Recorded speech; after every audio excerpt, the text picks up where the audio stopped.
আমার এক কাহিনী মনে উঠছে। আমি এক পাইলটকে চিনি। আমি কথায় কথায় ওকে জিজ্ঞেস করছিলাম যে তুমি পাইলট, এত বড় শিক্ষিত, তুমি ডাবল টেকার চালাও, বড় বড় ফ্লাইট চালাও, দূর দূর যাও, তুমি এরকম হলে কি করে? আমাকে বলতেছে মৌলানা मैंने अल्लाह को करीब से देख के हुआ, আমি আল্লাহকে কাছের থেকে দেখা তারপরে এরকম হয়েছে। আমি বললাম যে তুমি আল্লাহকে কাছের থেকে দেখলা মানে? আমি ফ্লাই করে যেতেছিলাম হেথ্রো এয়ারপোর্টে লন্ডনে। যখন আমি ইংল্যান্ডের সীমানায় ঢুকে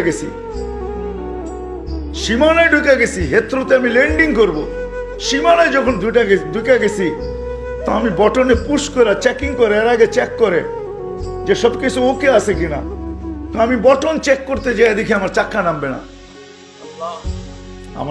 নামবে না, কিন্তু আমার কাছে ফুয়েলও নাই যে আমি ফেরত যাব, কারণ আমি 9 ঘন্টা ফ্লাই করে আসছি, 18 ঘন্টার ফুয়েল আমার কাছে নাই। আমাকে হয়তো ক্রাশ করাইতে হবে, নাইলে নামতে হবে যে কোনো ভাবে। বলে আমি হেথ্রো টাওয়ারের সাথে যোগাযোগ করছি যে আমার এই অবস্থা, কি করবে করো, আমার কাছে ফুয়েল নাই, আমাকে হয়তো ক্রাশ হইতে হবে, নাহলে কোনো ব্যবস্থা হইতে হবে যে আমি ল্যান্ড করতে পারি। হেথ্রো এয়ারপোর্টের ভিতরে কিয়ামত হয়ে গেছে, কিয়ামত, যে এই জাহাজকে ল্যান্ড করাবে তো করাবে কি করে। তারপরেও একটা সিস্টেম থাকে, ঠিক না?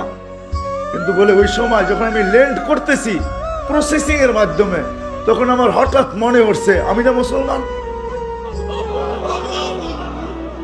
তখন আমার মনে উঠছে আমার আল্লাহ না সব পারে। বলে আমি চিৎকার দিছি ককপিটের ভিতরে, আমার আল্লাহ সব পারে বলে বটনে চাপ দিছি, গড়গড়ে আমার চাক্কা নেমে গেছে। আমি স্বাভাবিকভাবে ল্যান্ডিং করছি। এর আগের কিয়ামতের চেয়ে বড় কিয়ামত হয়ে গেছে। পুরা এয়ারপোর্ট ছুটে আসছে, তুমি আমাদেরকে এই ধোঁকা দিলে তো দিলে কেন? তোমার জন্য হেথ্রো এয়ারপোর্টের মতো হাজারো ফ্লাইটকে আমরা বাতিল করছি, ডাইনে বামে পাঠায়া দিছি যে অঘটন থেকে বাঁচার জন্য। তুমি তো স্বাভাবিকভাবে ল্যান্ডিং করলে। আমি বললাম যে চেক করো, তারপরে কথা বলো। ওরা যখন চেক করছে, চেক করার পরে দেখছে এই চাক্কা নামলো তো নামলো করে, তোর সব সিস্টেম তো ফেল, এটা কি করে নামলো? বলে আমি দ্বিতীয়বার দরজার ভিতরে দাঁড়ায় চিৎকার দিছি আমার রব সব পারে।